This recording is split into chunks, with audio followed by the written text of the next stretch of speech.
Family oriented कहानियों में ज्यादा काम नहीं किया है, कम काम किया है मैं। बट आप जैसा कोई has been real breath of fresh air for me.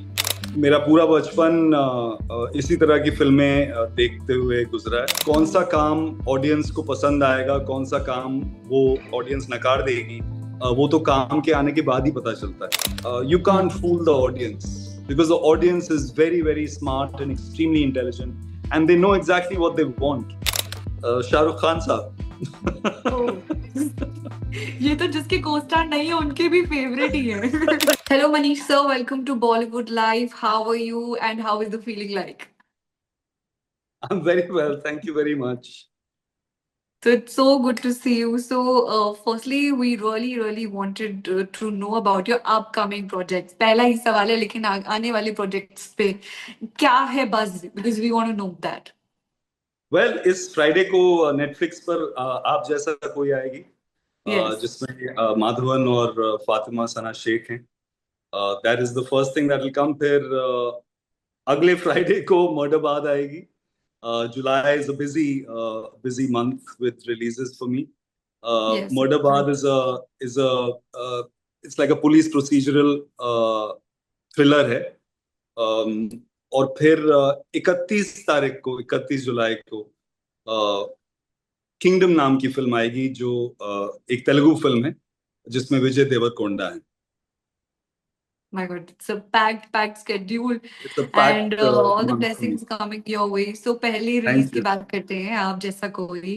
So what is the story like and what can fans expect from your character? Because we have seen you doing all the versatile characters and we have always loved your and adored your work. So आप Right. जैसा कोई में क्या अलग कहानी और बात है?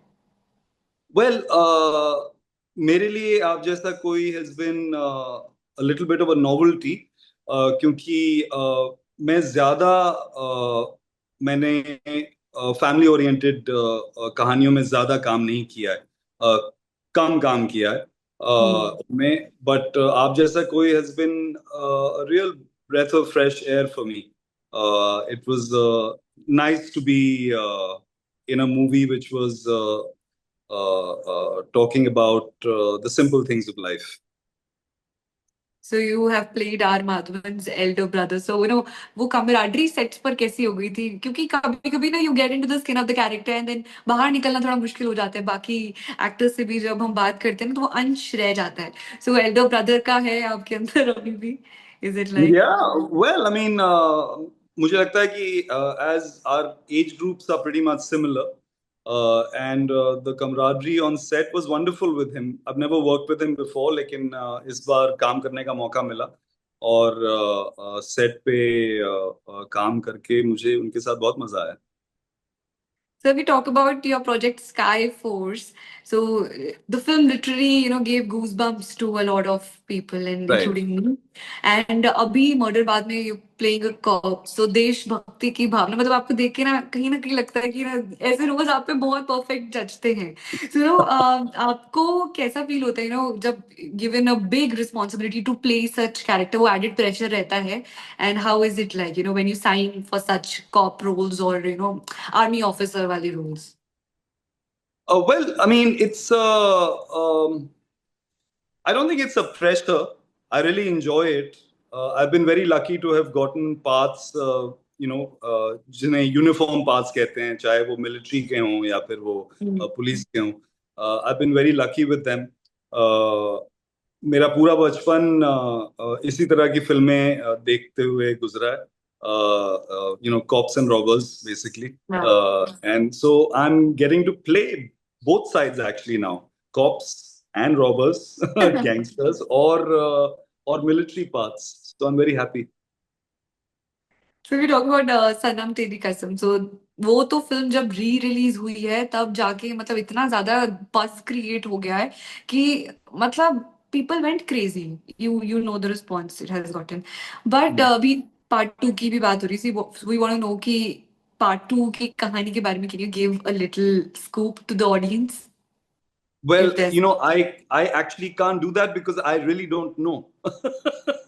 I really am not. I'm as much in the dark as you are. and I'm hoping that the film will reveal itself soon.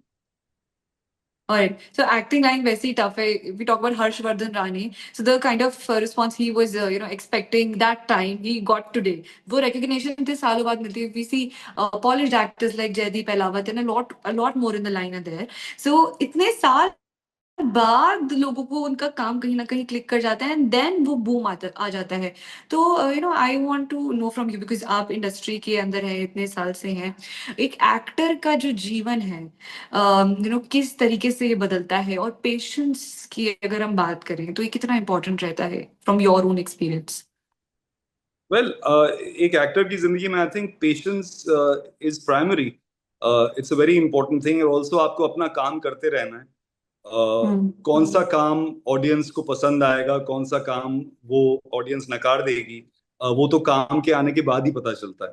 आप अपना काम पूरी शिद्दत के साथ कर सकते हैं. आप यही कर सकते हैं that you do your work with the utmost passion and as much energy as you can put into it. Otherwise, एक बार काम जब बाहर आता है तब ऑडियंस डिसाइड करती है कि उन्हें पसंद आया या नहीं आया. लेकिन आप उस चीज पर सिर्फ निर्भर होकर आगे बढ़ना बहुत मुश्किल हो जाता है. आपको अपना काम करते हुए, काम पर निर्भर होते हुए आगे बढ़ना है. तो प्लान बी होना चाहिए अगर कोई अपनी एक्टिंग फील्ड में करियर बनाने का सोच रहा हो. Shall the person go ahead with the plan B in the hand. Well, I always believe that when you have a plan B, your plan A tends to get a little diluted. तो तो मेरे पास कभी भी plan B नहीं था. दो मेरे नाव पास में सिर्फ एक ही पैर ना प्लान रखें, था. एक ही नाव में रखें, चाहे डूब जाए. I know.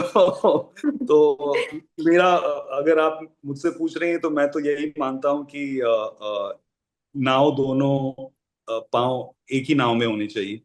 दो पांव में दो पांव नहीं होने चाहिए. ओके. तो सर आपका मतलब स्टार्टिंग से क्या विजन था, बिकॉज आपकी चाइल्डहुड की अगर बात करें तो you always wanted to come into this creative field, और you had some other plans, the family expectations were कुछ और. Well, I think that's always true as a young person for anybody. Family expect करती है कुछ चीजें आपसे. लेकिन I was very lucky क्योंकि my family realized कि quite early on मैं acting pursue करना चाहता था. तो उन्होंने कभी भी मुझे हमेशा encourage ही किया उन्होंने इस फील्ड के लिए. So I was very lucky with that. Alright.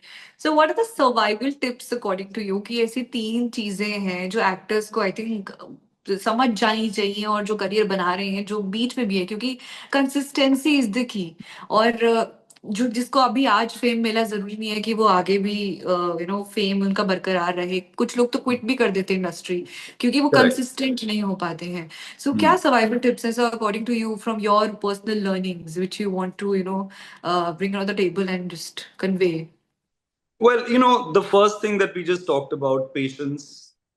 Patience बहुत इम्पोर्टेंट है एक एक्टर की जिंदगी में. क्योंकि कभी चीजें जल्दी हो जाती हैं, कभी चीजें बहुत समय लगाती हैं. तो patience I think is primary. आपकी जो रेजिलियंस होती है हार्ड टाइम्स में अपने आप को सही रखने की जो क्षमता होती है, वो बहुत इम्पोर्टेंट है. तो मुझे लगता है resilience is the number 2. And number 3 and may be most importantly is the passion that you have for the work that you do. क्योंकि उसके बिना ना तो आप पेशेंट हो पाएंगे और ना ही आप रेजिलियंट रह पाएंगे. सो passion is extremely important. Yes, so well said. So there's a debate जो सालों से होती आ रही है, नेपोटिज्म और ये सब तो चल ही रहा था. अब एक नई चीज है कि जो इन्फ्लुएंसर्स हैं, जिन लोगों के फॉलोअर्स बहुत ज्यादा हैं, उनको मूवीज में कास्ट कर रहे हैं, शोज उनके नाम पे हो रहे हैं. सो ये कितना सही है फॉर द एक्टर्स, मतलब जिनके इतने अच्छे सोशल मीडिया पर फैन फॉलोइंग नहीं है, या फिर अभी वो जो ड्रामा स्कूल्स में और जाके सीख ही रहे हैं, कर रहे हैं, तो उनके लिए ये कितना खतरे की बात हो सकती है if we talk about favoring influencers and the follower वाला जो डिबेट चल रहा है.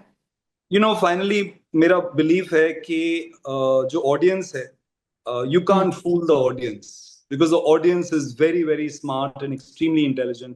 and they know exactly what they want, and they also know what they are getting. तो वो बहुत आसानी से और बहुत इजीली आपको रिजेक्ट कर सकते हैं क्योंकि आपका काम सही नहीं है, और आपको खुले आर्म्स के साथ हग कर सकते हैं बहुत अच्छी राइट। तरीके से, अगर आपका काम उनको पसंद आता है तो, you know, as an actor, it's always very important to be extremely truthful and honest with what you do, क्योंकि वो हम्म। ऑनेस्टी और वो ट्रूथ ऑडियंस को एक सेकंड में समझ में आ जाता है।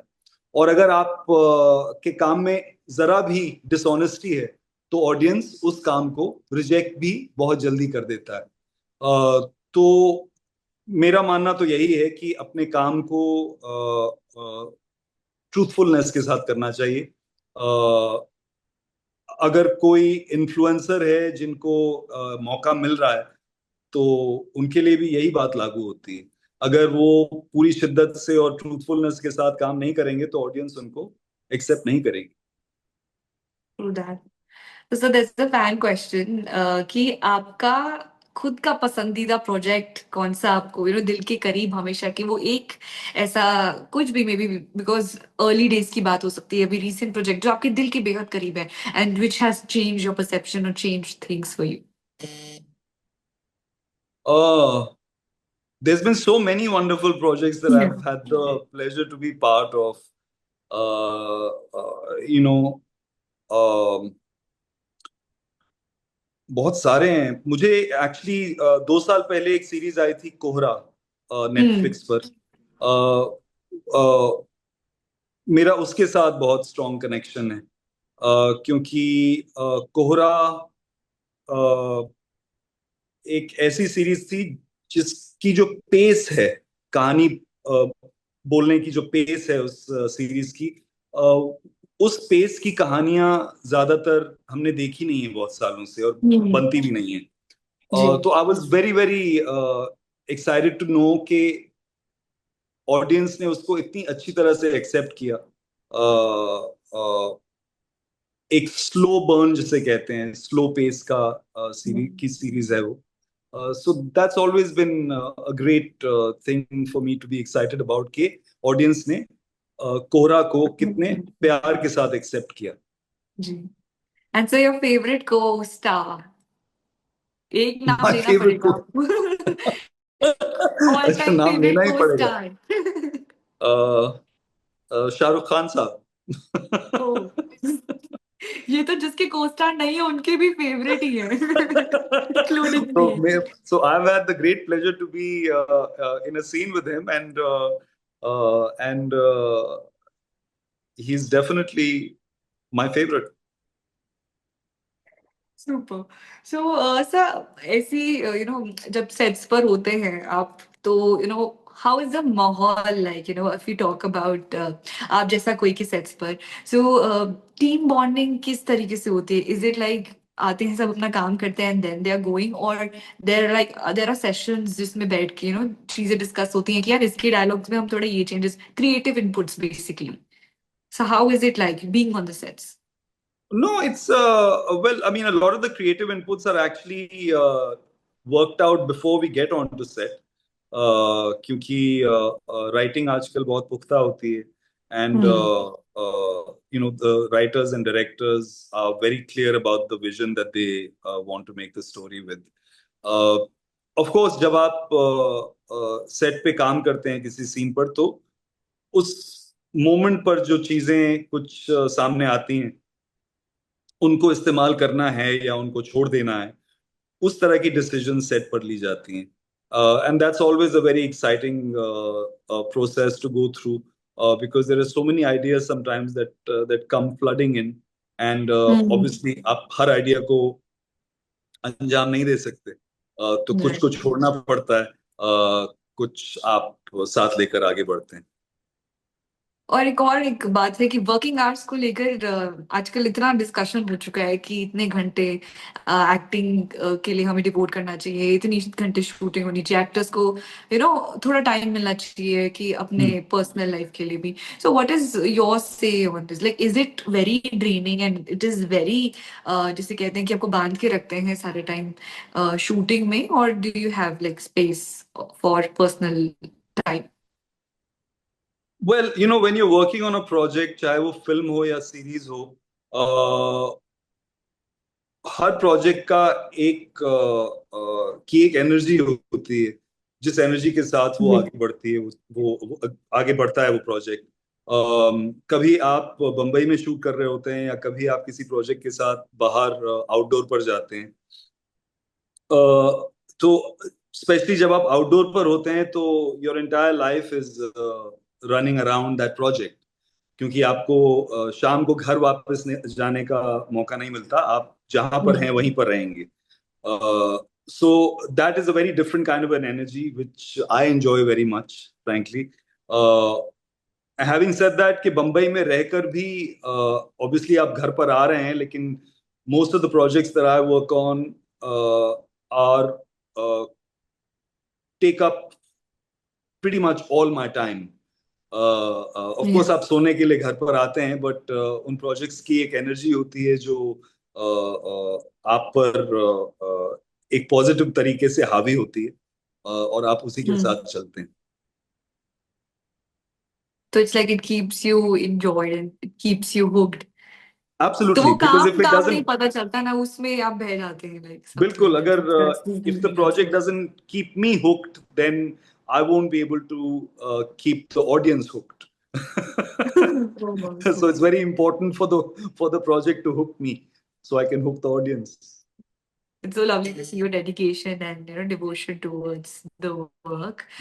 So one last message you have for the fans of cinema, for your fans, आगे क्या वो expect कर सकते हैं, like इन projects के अलावा, अगर आप हमें exclusive scoop दे दें तो। Well, actually, बहुत जल्द सब कुछ सामने आ जाएगा। मेरी जुलाई में 3 रिलीजेस हैं, जिनकी डेट्स आ गई हैं। आप जैसा कोई 11 जुलाई को है, जो इसी फ्राइडे को आएगी। फिर 18 जुलाई को उसके एक हफ्ते के बाद मर्डरबाद नाम की एक फिल्म है, एक थ्रिलर है, क्राइम प्रोसीजरल, वो आएगी। और फिर 31 जुलाई को मैंने एक तेलुगु फिल्म की है, किंगडम नाम की, जिसमें विजय देवरकोंडा है, गौतम तेनूरी ने इसे डायरेक्ट किया है। तो किंगडम आएगी 31 तारीख को, वो तेलुगु, तमिल और हिंदी में रिलीज होगी Super. Simultaneously. Really looking forward to all these amazing projects, and thank you so much sir for your time.